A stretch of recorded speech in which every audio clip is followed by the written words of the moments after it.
Hey guys, what's going on? It's the Mad Stacker here with another episode of Mock-Up. But before I start with that, I just wanted to give a little shout out. That theme song that you just heard, that heavy metal theme song, was brought to you by a good friend of mine, goes by Hector.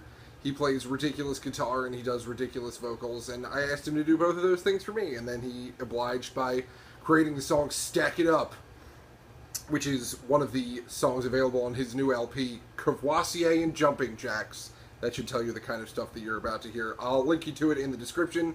Definitely check it out. His stuff is crazy, ridiculous, and it's awesome.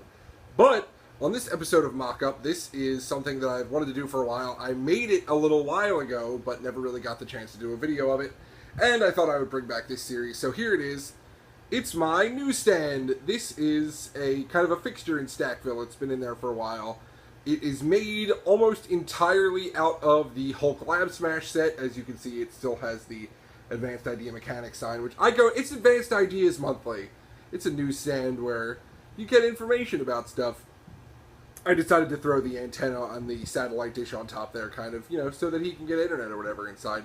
It is, you can see a lot of the big parts from the Lab Smash, especially those big windows on the sides. That was my first thought when I wanted to make a newsstand. Is I was like, I think it would be cool if I could use those and just make like big display windows where there would be all different newspapers. There's only one in each one right now, but we'll see. Maybe I'll get to fix that up. One thing I do really like about the design of this is I kind of went with the creator/city idea where make it really easy to just kind of take it off.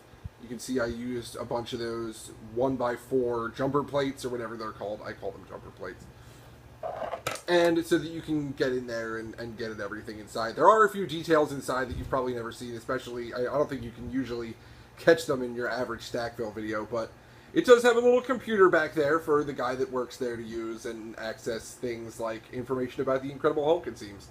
There's also the fire extinguisher, which I remember hearing that's kind of like the signature of one of the set designers. Is he makes the little fire extinguisher and he puts it in his sets, so I wanted to honor his memory and put that in the newsstand. Plus, I feel like it would be handy to have in a newsstand, except I don't think plastic really catches on fire that much.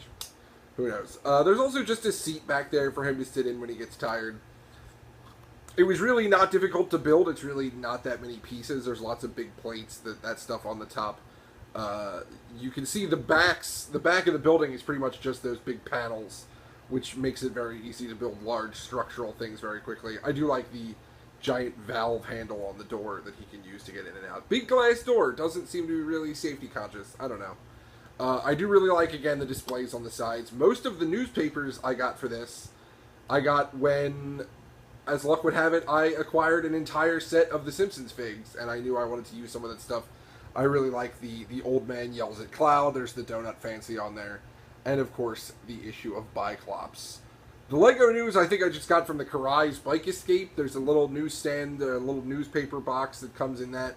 And the City Financial Times, which I think is from the Banker, or the, Financial CMF figure, whichever series that was from. That's what I wanted to get. There's a couple other newspapers that I would really like to get.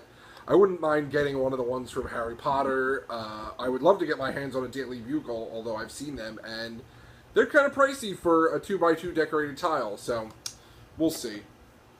There is a gentleman that works in the newsstand who is, again, kind of a fixture. He is an amalgamation of random parts. He's got his little gray pants, the Frank Rock torso, which I thought was kind of dingy and perfect for a guy that works in a newsstand.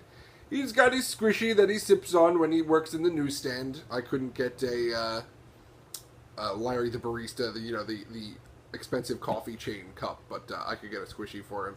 And he's got his Beaver Inspector hat on, so he fits right in with all the other newsstand workers all over the place. But that is really it for the newsstand. I really like this mock. I'm glad I got a chance to show it off. And, of course, look for it on the regular in Stackville. I hope you enjoyed.